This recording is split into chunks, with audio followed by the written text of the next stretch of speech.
she was not a friend of the poor. She was a friend of poverty. She felt like it was a gift from God. Suffering was a gift from God that should be embraced and should be endured. It should not be overcome.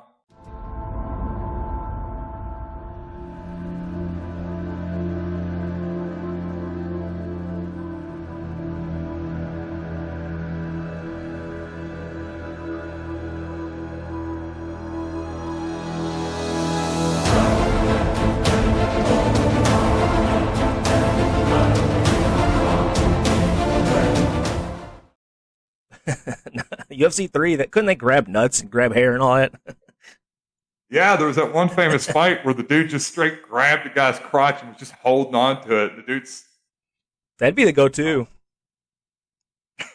No, there was one where he stuck his hand in his underwear, like under his cup, and grabbed his junk. It was just like, just grinding on it. Ultimate fighting. Yeah. Those were the days. I remember the hair. I don't remember who it was, but somebody had a long ponytail, and then Chemo. Yeah. Chemo. Was Chemo had Horse Gracie Chemo or had Ken Shamrock, one of the two, like pulled on his hair. Yeah, I think it was Ken Shamrock was fighting Chemo. Chemo had the ponytail, and he just like ripped it off. He came back next time completely bald, so. Yeah, well, lesson learned, I guess.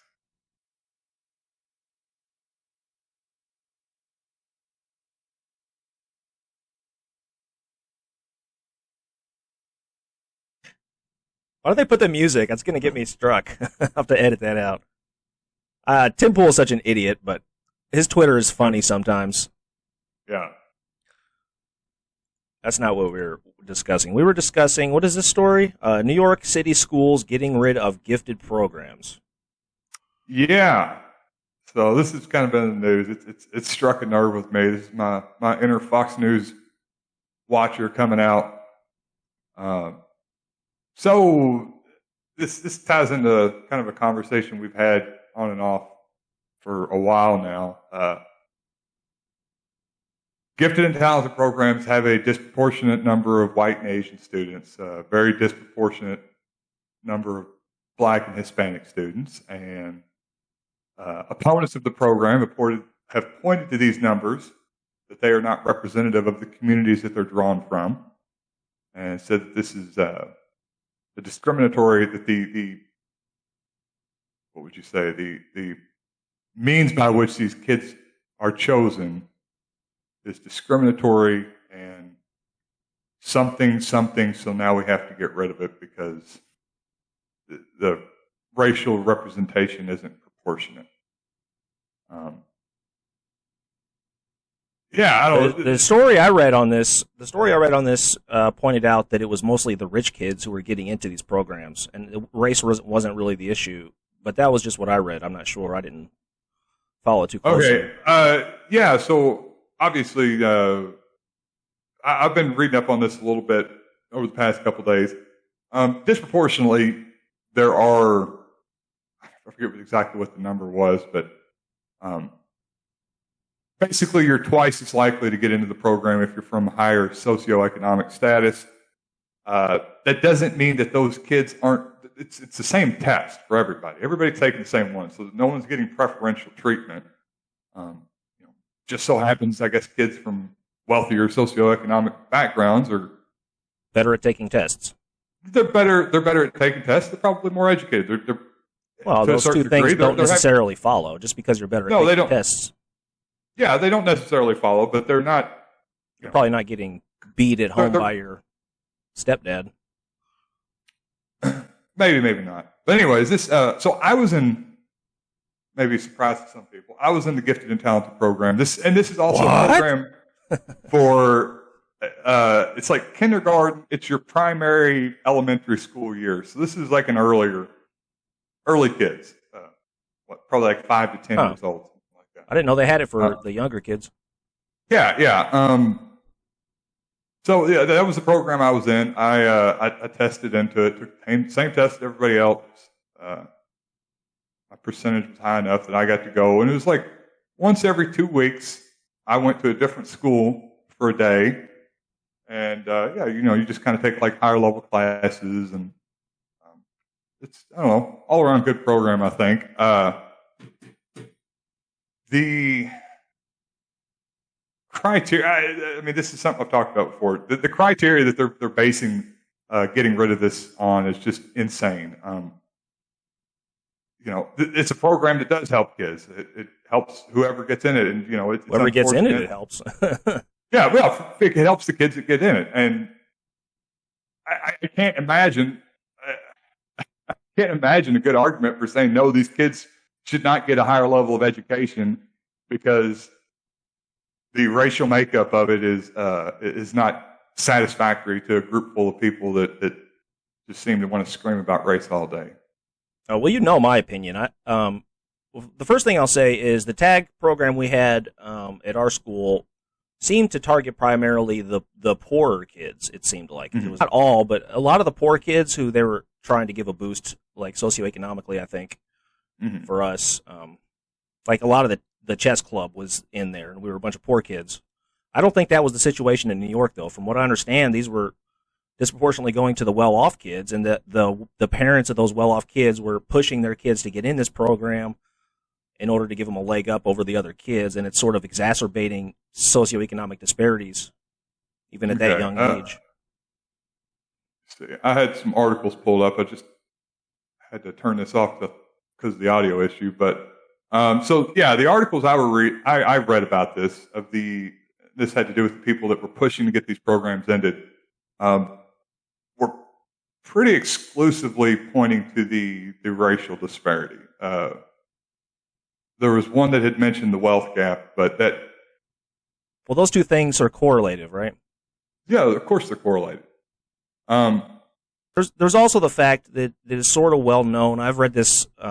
It's been a while. I don't remember where I read it, but so if kids think they're going to do worse, they tend to do worse, right? So like the kids who potentially don't want to succeed aren't going to. Just self-fulfilling prophecy with school, man.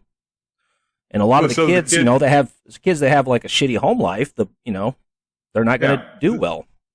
So you're saying that? I mean, it's an interesting proposition. I don't know if there's any. I'm sure that's true with some kids. Why can't all the kids be in tag? Why do they have to striate because among social classes? Well, I mean, ideally, so I'm sure there's plenty of issues with how they go about determining which kids are going to get in there, and the test. I'm defending the idea that if there was a truly fair test, that those that perform that test in the higher percentiles would get just some sort of gifted program for them. We should take advantage of the fact as a society, hey, these kids they're naturally gifted. They're gifted at taking tests, though. That's a separate skill. But that doesn't necessarily correlate to their usefulness in society. It doesn't necessarily. So that was all the put some articles in there, and there were some of the basically long-term studies about kids that were in gifted programs as children, and there was basically they followed them for the next 25 years and pointed out that they tended to do better. They tended to, more often or not, get doctorate degrees. They tended to, This paper estimates the impact of gifted and talented program participation on academic achievement. Yeah, this was not the one that I was. This is the one that you had looking at. Yeah. I think it was a different link off there. Okay. I initially put that one, then I found the other link off of that, but because that's just kind of like an abstract of it. But obviously test taking and intelligence are two different things, but for the most part, they're pretty strongly correlated. Well, even intelligence. Why should intelligence separate kids' ability to succeed? You know what I mean? They should all have the same opportunity, right? We have school, and everyone goes to that school. If you don't test it, you're still going to the same school. Right, but you don't have that to put on your college application. You could potentially miss out on an opportunity that a kid who had been in the program would get.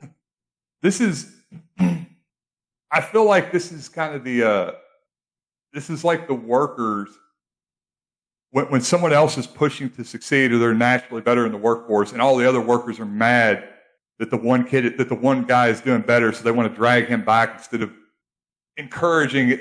That's a bad analogy. It's just, well, what do we for somebody? Why pull them back? Why not? I'd be happy allocating more resources for kids in lower income areas and the demographics that tend to do worse, to help them and to help them succeed. But I think that's what they're doing. If you read the articles, they're taking the same material, but they're adding it as a elective in the normal classes. So kids who do want to do more can do more within the confines of the normal curriculum. Yeah, within the normal classes. So that seems to be the big issue, is that, well, we're separating the kids, and I guess some of the kids would feel bad into the bourgeoisie and the proletariat, right? I certainly wasn't bourgeoisie. I mean, I think it was different at our school, man. The kids I went with, yeah, they were, there was maybe a couple rich kids, but most of us were all. There's no rich people around where I grew up. So, fair point, yeah.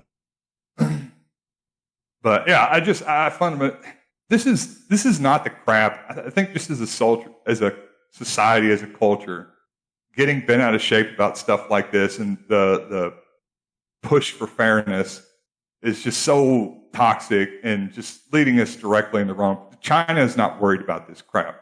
China is finding the kids that are doing well, that are naturally talented, and pushing them even harder, and hoping that we can give that extra leg up for somebody that's naturally talented to be able to go out there and do something. I mean, I know, like, my issue as a kid, I would get incredibly bored in class. We would go over something, and I tended to pick it up pretty quick, and it was a torment. And I just sat there. And that's a structural problem with completely tuned out. But getting pulled aside with other kids that had that same issue, that could really be challenged. I mean, kids need to realize, hey, there are differences between people. And do you think I'm stumbling through this now? Do you think that maybe the kids who failed that test, the talented and gifted test, do you think that held them back after failing? Maybe they felt like defeated and they weren't going to try as hard. They're going to fail anyway, so why bother? You think there could be a potential negative impact on them? Sure, there could for weak ass kids. Yeah, I think that needs to be like beaten out of kids from a very early age. This whole put them in the coal mine. That'll set them straight. And they're not putting them in a back. I mean, I'm just thinking, like, what about the special ed classes? The kids that weren't learning. Are we supposed to put them in the same class too? I don't know what the numbers are on that. There's certain racial groups or socioeconomic groups. They're getting extra attention because they need it. The talented and gifted kids are getting extra attention, and they don't necessarily need it. I mean, I would say that I certainly did, and I would think that we as a society need to push individuals that have a better opportunity to produce something, to have creative accomplishments, to have intellectual accomplishments. We need to push them to do it as early and as often as we can. I agree with that completely. Yeah. That's basically. And any issues with test taking and the way that these things are turned, I can't think tonight. I think what really bothers you is the kind of reverse racism, right? The sort of the social justice take on racializing everything, when in actuality, race is correlated to socioeconomic status, and we fix some of these socioeconomic problems, and we find out that, hey, racism will kind of be ameliorated along the process. I mean, sure, yeah, if that's going to happen, be happy to see it happen. I don't think this is the way to go about it. I think the way be to start helping those groups instead of bringing the other people back so that they're on the same level as the people that aren't being able to go as far, I guess. Well, we kind of covered this a little bit. Well, talked about it a little bit, at least. The whole the way intellectual property in this country works, and the way companies in this country take advantage of taxpayer funding for their R&D, and then basically rape the public. This is Moderna suing the NIH claims partial ownership over the Moderna vaccine, and Moderna is suing them to retain full rights. U.S. National Institutes of Health scientists played a major role in developing the Moderna vaccine, but they're not getting credit. New York Times is reporting that Moderna excluded 3 NIH scientists as co-inventors of a central patent for the company's multi-billion-dollar COVID-19 vaccine in its application. And here to discuss the details is Zane Risby, Research Director at Public Citizen, along with Finance's Anjali Kemlani. And Zane, let me just begin. Can you outline the situation with here? We know of the Pfizer vaccine as the Pfizer-BioNTech vaccine. Should there be another name attached to the Moderna vaccine? Yeah, so we know from the beginning of the pandemic that Moderna did not work on this vaccine alone. It was supported in large part by the National Institutes of Health, among other U.S. government agencies. So right from the beginning of the pandemic, the NIH called it the NIH Moderna vaccine. The U.S. government, for example, helped invent the vaccine, develop the vaccine, run the clinical trials, and even paid for some of the manufacturing. And so yeah, that's the gist of the story. It's not too complicated. It's just surprising that the government is actually doing this. Typically, they just let companies run roughshod over the public. That's pretty disgusting, man. We pay for all this R&D, and then all the profits go to some fucking capitalist company. These companies don't even they're not even created until the technology's ready. That's what happened with this with Moderna. Moderna was created to take advantage of these discoveries that were developed in the public sector. This is research that's very old. They've been working on this forever. Yeah, there was an interesting statement recently from a Indian pharmaceutical, I guess, a CEO of a pharmaceutical company. He was basically just kind of addressing how the U.S. system was. So instead of handing these freaking capitalists, these rich capitalists, these patents on a silver platter, we could do what Norway does, for example, which we discussed last week. Maintain some ownership stock in the company, which is exactly what they should. There's no reason they shouldn't. When they did, 80% of the R&D was paid for by the taxpayers. Why don't we get any of these profits for the country? Why? Because communism bad? Is that why? I mean, people are. So. Yeah, I mean, this seems trivially easy to pass a bill that, hey, if you're getting funding, especially some big block grant like was given out for the development of these vaccines, it has some stipulations, just some very basic stipulations. We're going to have some price controls. We're going to share, part of the patent, a certain percentage of the patent. It's just not put in there. It's just not put in there. It's, it's not even a secret. If this was some other capitalists who had their names taken off of this patent, dude, there'd be the best lawyers in the world lined up to sue these guys. Oh, yeah. Could you imagine, GlaxoSmithKline doesn't have the research capability, so they give some money to Pfizer to help develop it, and then Pfizer just tries to completely... It's ridiculous. Bogart the patent on them. It's redistributing wealth upwards, which is, what our system does primarily. Yeah. What else we got this week? Like we say in high school, you got to poke, pass Pfizer. Give a couple pokes, and you got to pass that technology on down the line. You can't Bogart it. Go develop it in China so the rest of the world has access to it. I think intellectual property is bullshit, frankly. It stunts development. It stops the process of evolution, as a species, frankly. Yeah. But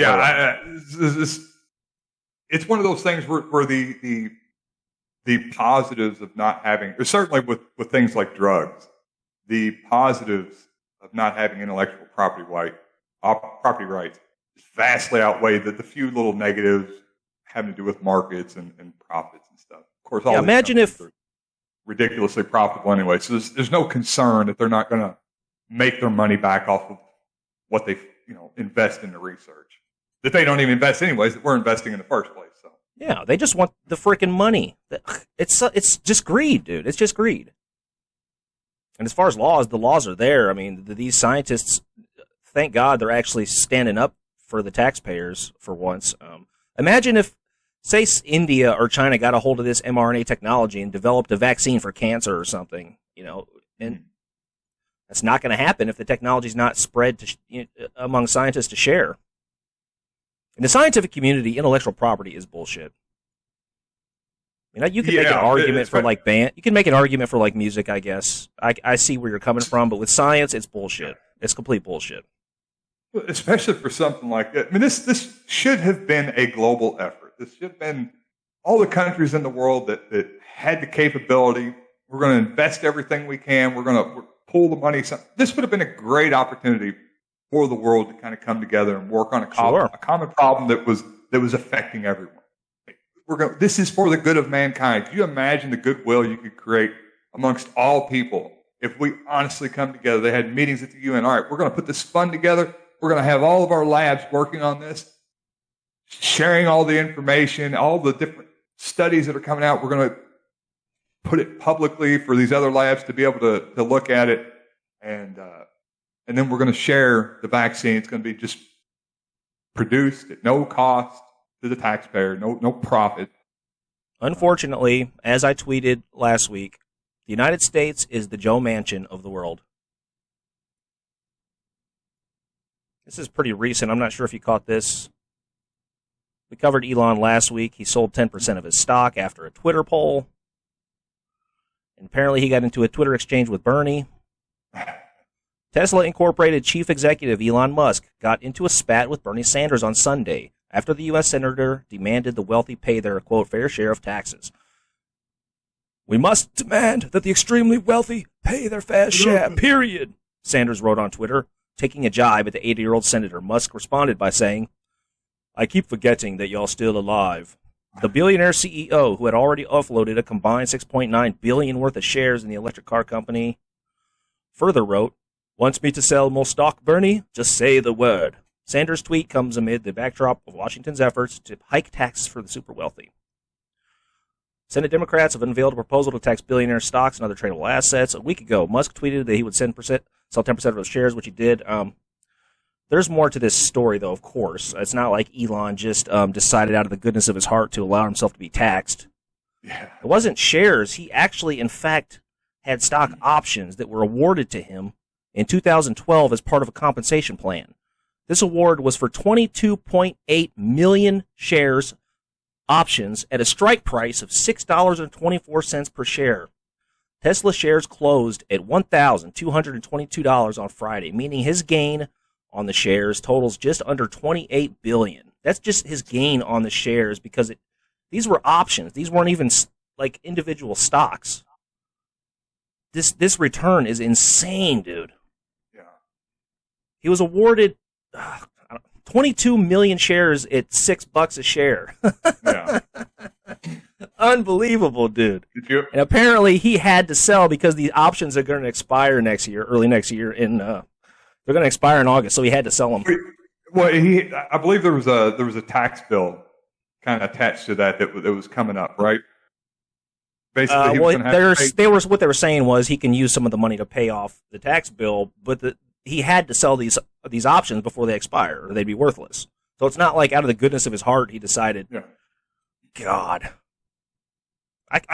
could you imagine, dude? I mean, this is what we were speculating last week, right?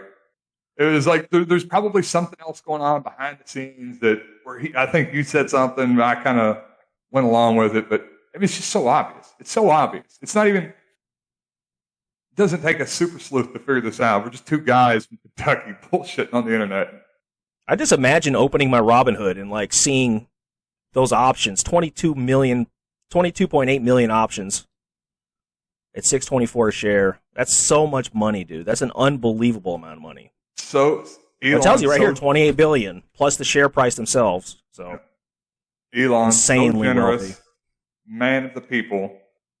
I could solve world hunger with 10% of my stock. I'd rather go to the moon, though. Mars. You gotta get it right. He wants to go to Mars. Oh, is he going to Mars? Yeah, Mars. He's going to Mars.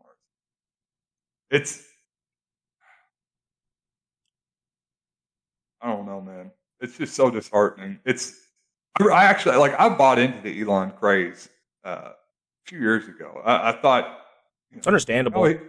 he seems like a cool guy. He kind of gets the culture, gets everything. I was really interested in kind of his single-minded pursuit of technological advancement. We as a species need to further ourselves and go to Mars. And as time goes on, like he's just kind of a scammer and a con man. He's kind of gradually gotten more and more right wing and.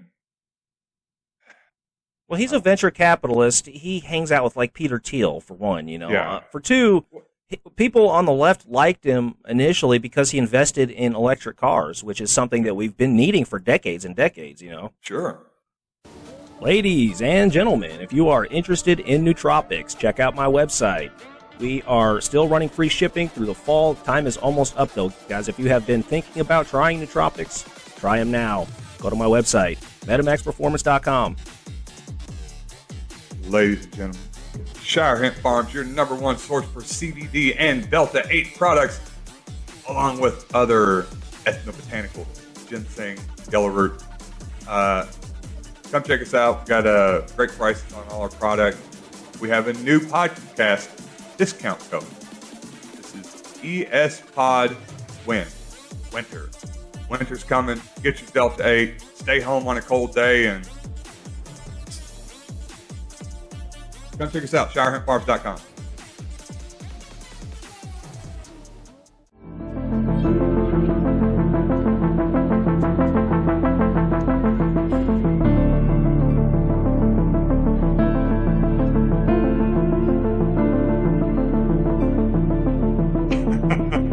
Genius entrepreneur.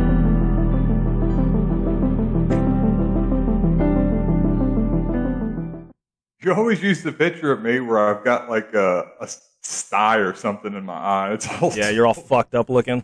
It's like you've been drinking and smoking pot all week.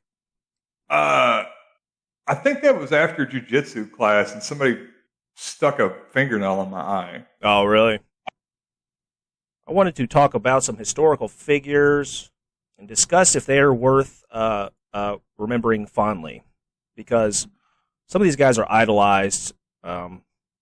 Maybe they necessarily shouldn't be. And today I wanted to start off with this gentleman, Francis Scott Key. He was an American lawyer, author, and amateur poet. Mm-hmm. And he is famous for writing this particular song.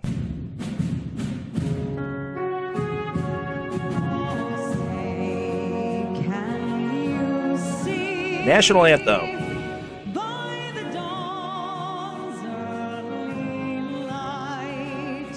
Lady Gaga, looking weird as always. He wrote the Star-Spangled Banner. Mm-hmm. And we sing this at every freaking football game, this famous song that represents Americanism. Very patriotic. Do you remember which battle it was that he was witnessing when he wrote the poem? I believe he wrote it the next day is how it went.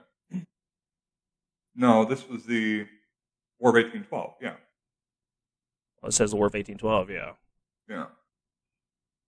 Okay, yeah, it's one of those. Yeah, I vaguely remember that from school, yeah.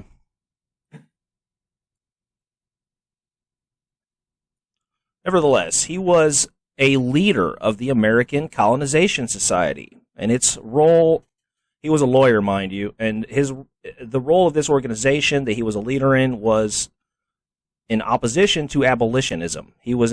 This organization was set out to preserve slavery. And as a district attorney, Francis Scott Key saw to the prosecution of several abolitionist publishers. And in fact, one of his statues was defaced not too long ago, so he was sort of in the news, but for the most part, like, shouldn't we stop singing the frickin' national anthem, dude? I mean... So, I think you and I are probably... What do you think about this? No, of course not. No!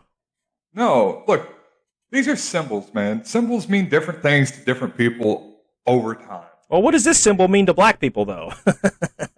Well, it probably meant the same thing that it meant to everybody up until 5 years ago when all this stuff sort of started becoming an issue, and it was a game to look through and find a guy in history that did what everyone else at that time did, and then judge him by today's that's not standards. true.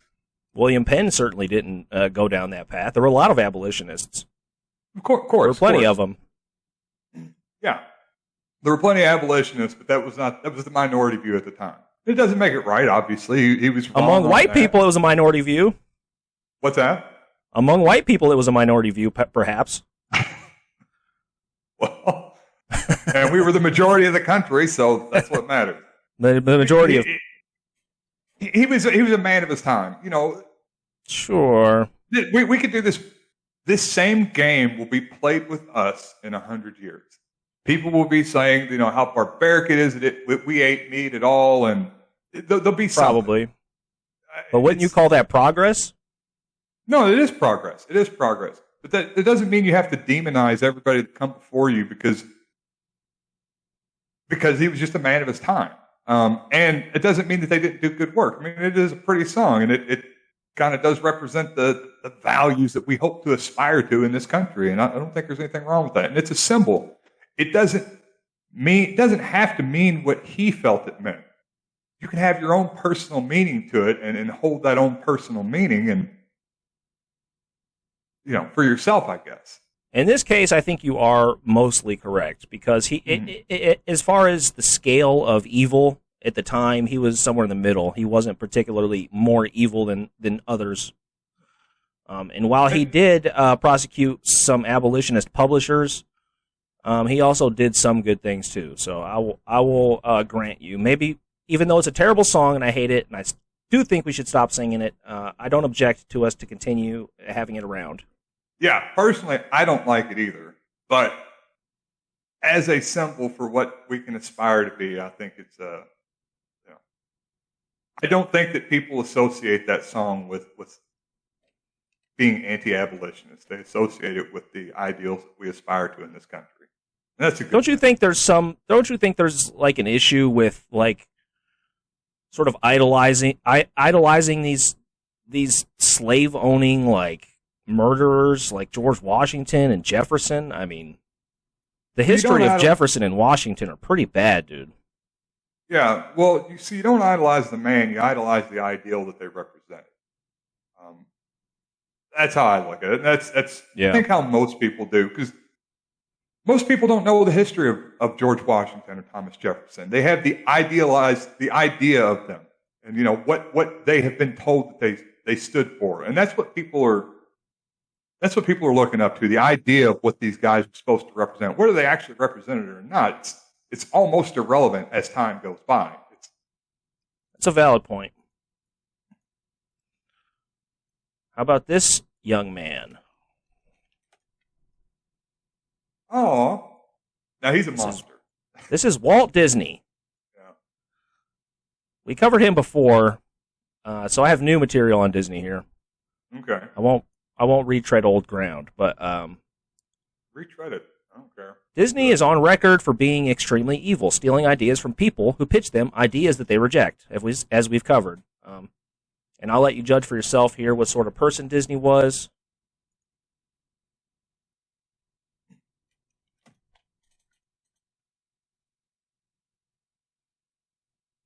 Who's there? I'm the fuller brush man. I'm giving a free sample. Thank you. No, I got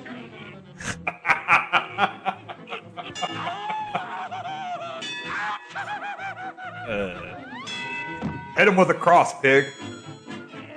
I don't know why that cracks me up so much. Because it's hilarious. I'm the poor brush man giving out free samples. Oh, Jesus. That's great. So that brings this actually got brought up recently. I guess along these same lines. But can you enjoy the art if the artist turns out to be a bad person? There was some conversation when R. Kelly just got convicted recently, and I was watching something. People were saying like, "Hey, if you liked R. Kelly songs before, can you still appreciate them now, knowing that he was like a serial child rapist?" It depends, right? It depends on, like, if he talks a lot about women in his music, though. It's not very romantic, right? It's supposed to be romance music. It's not particularly romantic when you picture him with a basement full of girls. I Believe I Can Fly. I sang that at my 6th grade graduation. My whole class got up. I believe we probably copyright struck for me saying that, but yeah. I mean, that was a good song for a 12 or something at the time. So he's got like some 17-year-old girl begging to go to the bathroom, and he just starts singing that. I believe I can fly. Now, and to be fair, I don't think with Walt Disney, do people actually like the movies that Walt Disney produced? So I like Disney movies. All the Disney movies I like were put out way after he died. So is that? I'm sure that's not a reflection on me liking him personally. Yeah, like, Aladdin. I like Aladdin, Lion King. Well, I mean, it's just like Tesla, right? The cars are built by the workers, not by freaking Elon. We can still criticize Disney. He was still a piece of crap. He definitely was. He definitely was. I don't think there's the movies are great. Some of them are timeless, Of course. And I don't think that there's anything that Disney represents. I mean, there's the Disney company that certainly represents, childhood imagination and wonder and all that. But the person himself, I mean, I don't think anybody's idolizing him. Certainly not after, it's come out what we know about him now. He kind of was a piece of crap. Well, it's like Ford. People still drive Ford trucks. And also just a little factual here. So one of the reasons actually, if you go back and you find there's several quotes from Disney that sound pretty anti-Semitic. The ones that I'm aware of, so I've looked into this, I've read up on this. They were quotes where he wasn't talking about the Jewish people in general. He was talking specifically about the Jews that run Hollywood. More specifically, the Warner Brothers. So they were like his main competitors, and he would make basically anti-Semitic slurs about the Warner Brothers. And over time, the context isn't there anymore, and they make it seem more like general terms. But I guess it was true at the time that the Jews did run Hollywood, literally, and he was lamenting that fact. And now we have for posterity that he was anti-Semitic, which he probably was. I'll let you judge. We're going to get into it a little bit here. Okay. This is a New York Times piece from 2011. I'm quoting the first paragraph here. In 1938, a month after the Nazi assault on German Jews, known as Kristallnacht, or the Night of Broken Glass, Walt Disney gave Hitler's pet filmmaker, Leni Riefenstahl, a tour of his studio. He showed her some Mickey Mouse sketches, and she offered to show him Olympia, her cinematic slog through the 36 Berlin Olympics. He turned her down because he was worried it would get out that he was playing host to a woman most of Hollywood shunned. In his biography, Leni, Stephen Bach, writes that when she returned to Germany, she praised Disney for receiving her, saying, "It was gratifying to learn how thoroughly proper Americans distance themselves from the smear campaigns of the Jews." And so Disney, yes, in fact, was regarded as an anti-Semite. In the famous book by Neil Gabler, he states that in a meeting, Disney once referred to the Seven Dwarves as a, quote, N-word pile, which doesn't even make sense, but it's very racist. He also tended to use the term pickaninny a lot, which I guess is a slur for black children. Yeah. And supposedly he also didn't trust women, quote unquote. There's this famous rejection letter. I can't tell who autographed this. I didn't read the article. I should have.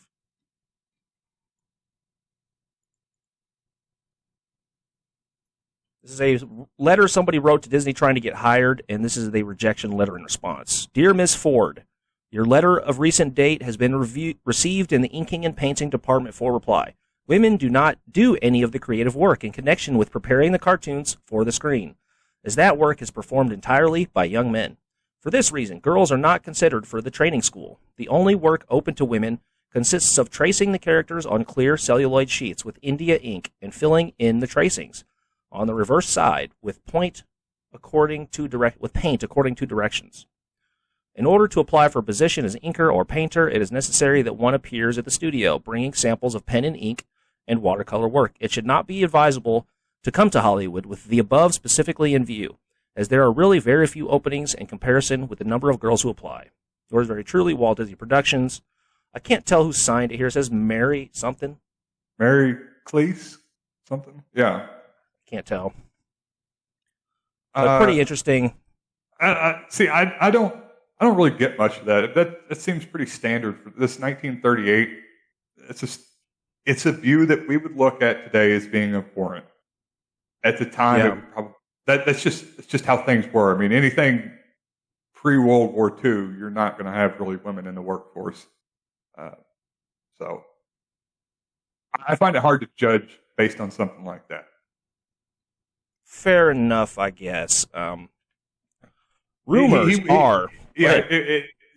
So he wasn't that progressive letter- for his time, let's put it that way. he was not progressive for his time, but was he particularly reactionary?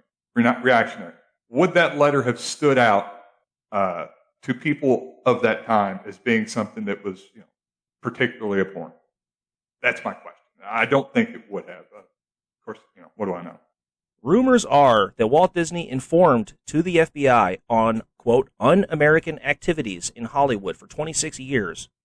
In 1941, after a very bitter labor dispute, Disney formed the Motion Picture Alliance, an extremely anti-Semitic, anti-labor, anti-communist group of rich Hollywood elites who had supporters like Ayn Rand and our next contestant, John Wayne.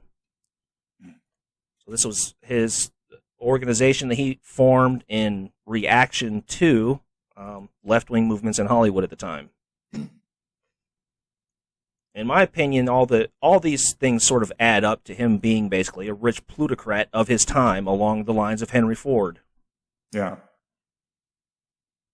Yeah, no, I would agree with that. I don't think he and I would have gotten along particularly well, and I don't think he was a friend to whoever the Tony and James of 1938 were. Workers, for sure. Workers, yeah. Well, we certainly know that he was not a very progressive guy to the people that worked for him. It's almost like the more money you accumulate, the less you like labor having power in the workplace. Yeah, weird how that works, huh? There's an inverse relationship between wealth and empathy. There's also a direct relationship between the more wealth you accumulate, the more you believe in merit. The more you espouse the idea of merit, you may not believe in it, but you believe in it for yourself. That's how you got your way. Of course, merit, obviously. Yeah, obviously. There's this young man, John Wayne. His political beliefs and racist comments got him into trouble. Wayne was a far-right supporter all the way, which was difficult at the time since Hollywood was flooded with far leftists. The actor, who was always at odds with other board members at the Screen Actors Guild, decided to change the way things were and co-founded the Motion Picture Alliance for the Preservation of American Ideals to push back against the leftist movement at the time. Wayne also played a part in the blacklist of communists in Hollywood. While Wayne's political opinions raised questions, his racist remarks tarnished his image the most. In an interview, Wayne acknowledged the dissent in the black community, saying it was justified. Still, he backtracked by saying he believed in white supremacy till the day blacks were educated and deemed fit to assume authority. Not only did his comments spell trouble then, they recently stirred anger when they resurfaced, with many demanding the Orange County's John Wayne Airport be renamed. What do you think about that one? Should they rename the John Wayne Airport? Yeah, it should have never been named that in the first place. That's a fair point. I'm going to have to look into this. This seems super interesting to me. The Motion Picture Alliance. He's too close in time, though, to really have the kind of the fog of ages of years to kind of cloud everything and to become an idealized figure as opposed to like a guy that, really didn't. Well, he died maybe 20 years ago or something. Fairly recently, right? The older generations, I idolized this guy, man. He was an icon. Huh. Yeah, certainly some did. I mean, I don't know. I never really got into his movies. I didn't really care for the John Wayne films, but I guess it's different for me because I don't have the connection. So somebody, I'm trying to think, don't think anybody in my family really liked John Wayne, but let's say I got an uncle that really likes him. So Right. somebody like that. It's harder for me to.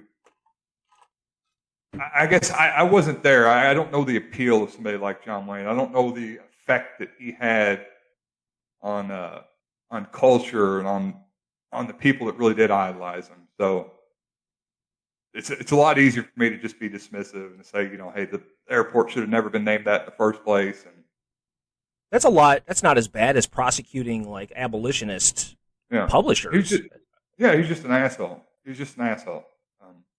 So if you're on board with keeping the national anthem, you have to be on board with keeping the airport, don't you? The John Wayne Airport. No, of course not. How is that not the same thing? Because I think it's about the merit that the individual or the work of art has accumulated over time. He just made good art. He wasn't a good person necessarily, or an idealized person. In this famous Playboy interview that caused all this controversy, there was this Playboy interview where he stated blacks being in charge of anything because white people are apparently the only people who know what they're doing, as he said. I believe in white supremacy until the blacks are educated to a point of responsibility. Sounds like Charles Murray. I don't believe in giving authority of positions of leadership and judgment to irresponsible people. In the same interview, he spoke about Native Americans. I don't feel we did wrong in taking the great country away from them. There were great numbers of people who needed new land, and the Indians were selfishly trying to keep it for themselves. I mean, look, I think man, that's pretty bad, dude. He's fought a lot more Indians than I have. I have seen some of his movies, so I'll say that I'll defer to his good judgment about the engines. It's also it's a weird comparison because we're comparing. Nobody cares what is it, Francis Scott Key, right? Yep. I mean, does anybody really care about him? We care about the one thing that he did, that one poem that he did. For the most part, he yeah, is relevant to American Revolutionary history somewhat, though, but not not very, super very, very, very slightly, I'd say. But I don't know. I mean, I guess a better comparison would be if there was like a True Grit airport, which I'd kind of be. I would be better with a True Grit airport than I would a John Wayne airport. because it's named after the art itself. It's named after the art itself, and I think the art itself can stand easier as its own thing and not a reflection of the individuals that partook in making it, even the leading man. I wonder is this cancel culture, this conversation we're having, talking about renaming the airport? Yeah, I'm pretty sure it is. Don't cancel me. I'm John Wayne. I propose a culture where we don't just put these people on a pedestal that they need to be canceled. Certainly. That's a great idea. I feel that way strongly about all of the figures in the American Revolution for the most part. They were the aristocrats back in the day fighting for independence from Britain didn't really have a whole lot to do with the working class, in general. No. All right, last one I got for today. I will let the great Hitchens speak for me here because he could say it better than I could, obviously. This is Christopher Hitchens on Mother Teresa, an interview from 2006. And responsible for innumerable deaths and for untold suffering and misery, and proud of it. Should I just assert this, or would you require any proof? I just learned We know how fair-minded some people could be. I just learned about John Roger and Charles Keating, for example. Well, Thank you, John. there's one way, there are two ways of doing it. One is you say, well, if she was so wonderful, how come she went to Haiti at the invitation of the Duvalier family, took money from them which didn't belong to them, had been stolen from the Haitian poor, said how wonderful the situation was for the poor in Haiti, how the poor loved the Duvaliers and the Duvaliers loved them back. How does she get to Haiti in the first place? She's supposed to be in Calcutta. You've got to get all the way to Haiti to praise a regime that is notorious for its wringing of the poor. Well, she did it because out of solidarity with people who thought like her, and because she needed their money, which they'd stolen, as she stole hers from Charles Keating of the Lincoln Savings and Loan, who gave her $1.5 million and a private jet in return. Pretty good deal, actually, for an olive crucifix and a blessing. when he was on trial. He needed a character witness. The court then wrote to her and said, "You've got $1.5 million we're looking for that belong to the poor of California. Do you feel like giving it back?" She never replied. She'd written to the court in the first. That's just the fraudulence. That's just touching on the fraudulence. But by the way, if any of what I've just said is true, and it all is, how come you need me to tell you? How come that my profession hasn't enlightened you about this already? How come this woman stands underneath a Niagara of undiluted free publicity for all these years? Ask yourselves. But that's just the fraud. As for the fanaticism and the fundamentalism, look, she said that poverty was a gift from God and should be accepted, should be welcomed. She believed that disease and poverty were necessary for the formation of a good character. And she opposed the only thing that is known to cure, to cure poverty. There is only one known cure for poverty. It's very simple. It doesn't matter whether you go to Bangladesh or Basra or Bolivia. If you can give women control over their rate of reproduction and come back to that village in 10 years' time, everything will be better, right away. It's the only thing that works. If you can throw in a handful of seeds and a bit of credit as well, and generally try and funnel it through the mothers and the wives, it will be enormously better right away. But nothing else works, and if you don't do it, people die all the time very horribly, and they have appalling diseases like polio that they can spread to other people. Well, Mother Teresa spent her entire life saying that that solution was impermissible. She waged her entire life making sure that didn't happen. So I wish there was a hell to which she could go, because she has a lot of death on her conscience, and a lot of... Extremely well said, of course, from Hitchens. What a gangster, sitting up there explaining something to everybody while he's smoking a cigarette. Badass as they get. So the whole Mother Teresa thing it's her position in society, the idealized version we have of her is a case study in how this sectors of society, I mean, almost literally in her case, deify certain figures. Do you know so I've read the book that he was talking about, missionary position. Do you know the story about how Mother Teresa initially got famous? No, I don't. Okay, so she was in Calcutta. She was working in this house for the poor, sick people. There's some guys that were doing this documentary crew. This documentary film on. She was a Catholic. She was a nun. She was working in the sick house, caring for these sick and incredibly poor people in Calcutta. This is back in the days, dark room, a little bit of light filtering in. And there was this documentary film crew, the English documentary film crew that goes there to, not necessarily to see her, because she wasn't really anybody at the time. And they take this, one of the guys was kind of an atheist. He was an atheist. The other guy was a believing Catholic. They go in there, they take this footage. At the time, the footage that they had available, it was not good in low light conditions. But they had gotten this new Kodak footage that kind of just hit the market. They go in there, they don't expect to be able to see anything on the footage that they shot inside the sick house. When they see it, using the new Kodak film, you could see everything. The Catholic guy that was on the crew said, "Oh my God, it's the light of God. It's the heavenly light that she's bathed in." And that's what it was. And he contacted some higher up people. Basically, the Catholic Church got a hold of that story and just blew it up, and everybody kind of bought into it. But yeah, Mother Teresa was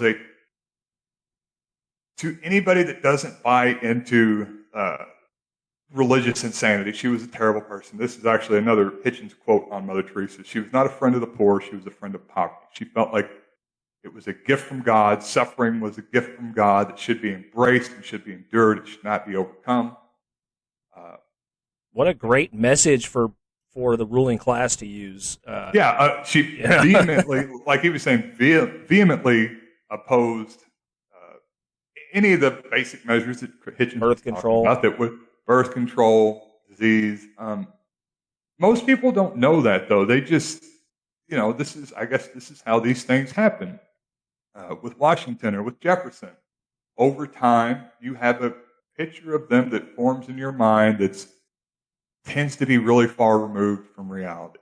should that ideal of her, of what she represents to people, be taken down because she herself didn't really believe the things that she has, the ideas that are attributed to her? I think that's kind of the question we were getting at with all these other things, with all these other people too. So the quote I had here, Mother Teresa believed that the suffering of the poor was like Jesus on the cross. And so the more they suffered, the closer they were to God. Yeah. That's pretty horrific. That's a horror movie, dude. That's Christianity.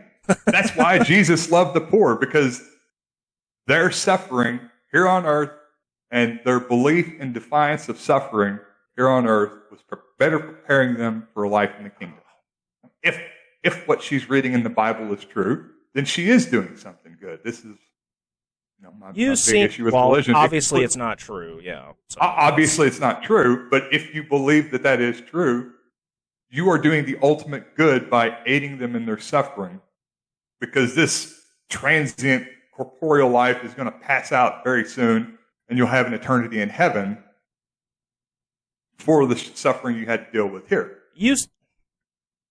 Go ahead. You seem to be suggesting that over time these figures get idealized sort of in a natural process. I would argue that there are right-wingers writing history to prop these figures up and make them ideologues in the historical mind's eye.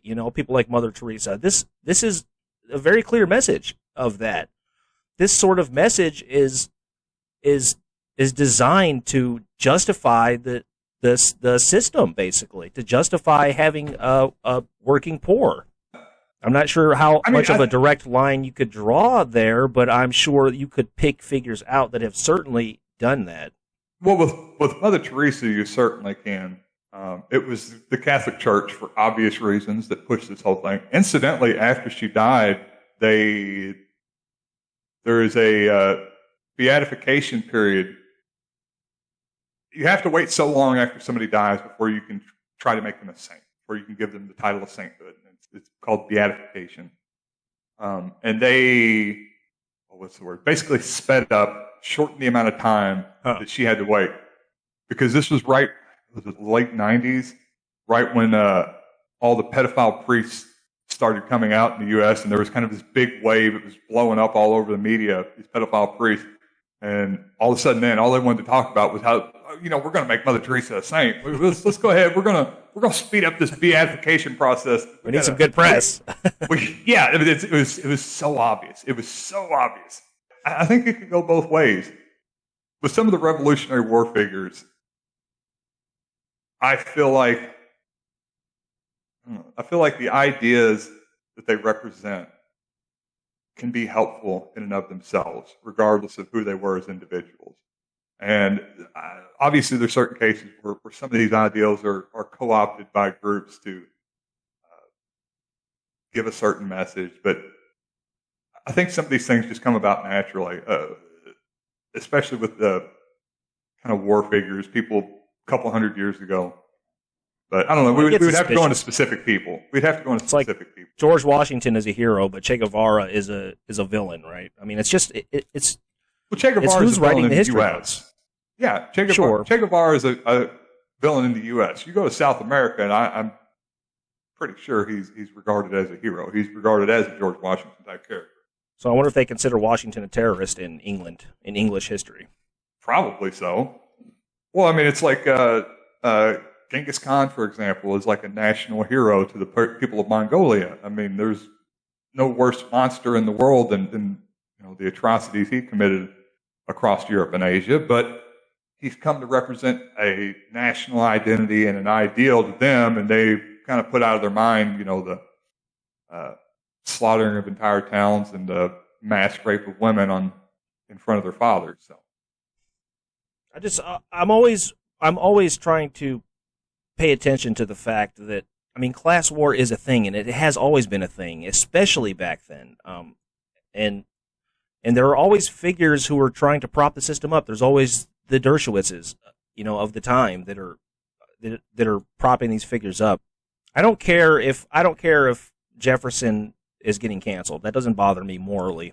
So I don't think that this idealization in most cases is intentional and directed by certain groups.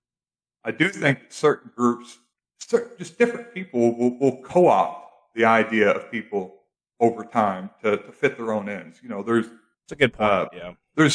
Jefferson's a great example. So there's left-wing people that co-opt the ideal of Jefferson as being anti-theocratic. He was the one that authored the separation of church and state. Left-wing people like myself. He was an Enlightenment figure, sort of. He was but he was particularly anti-religionist, anti-theocratic. There's a famous letter to the Danbury Baptist where he was kind of first talking about what the separation of church and state meant. He was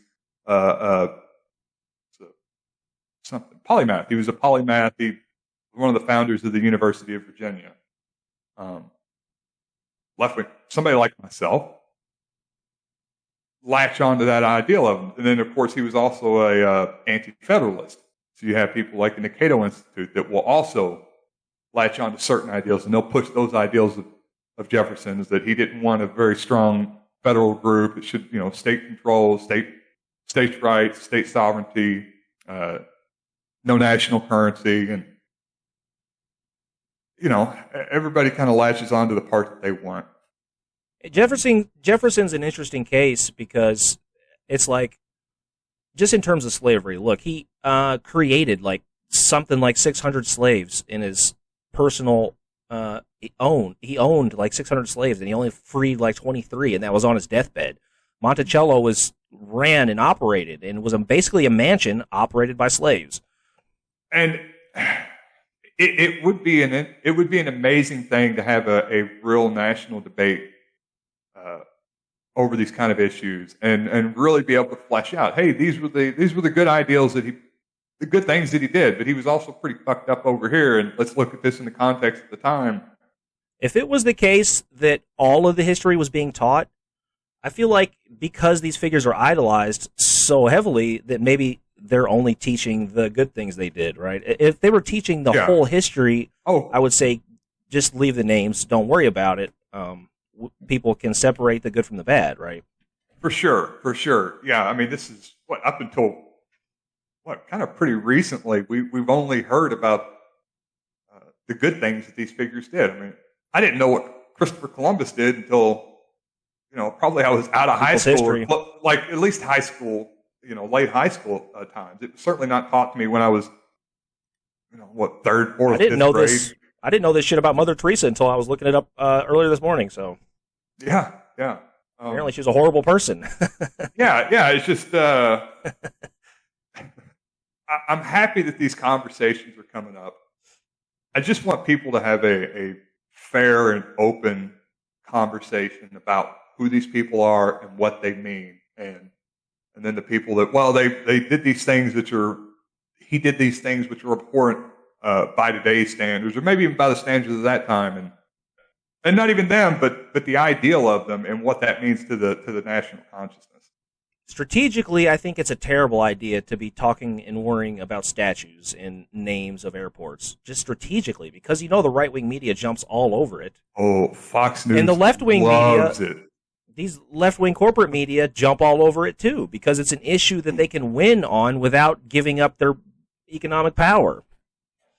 It's just a losing strategy from a class perspective. It's just a horrible losing strategy. There is nothing Fox News loves more than somebody getting mad about a statue. They're going to... New York Times is going to cover it, of course. Yeah. Everybody in the nursing home is going to be pissed off when they watch Fox News that night.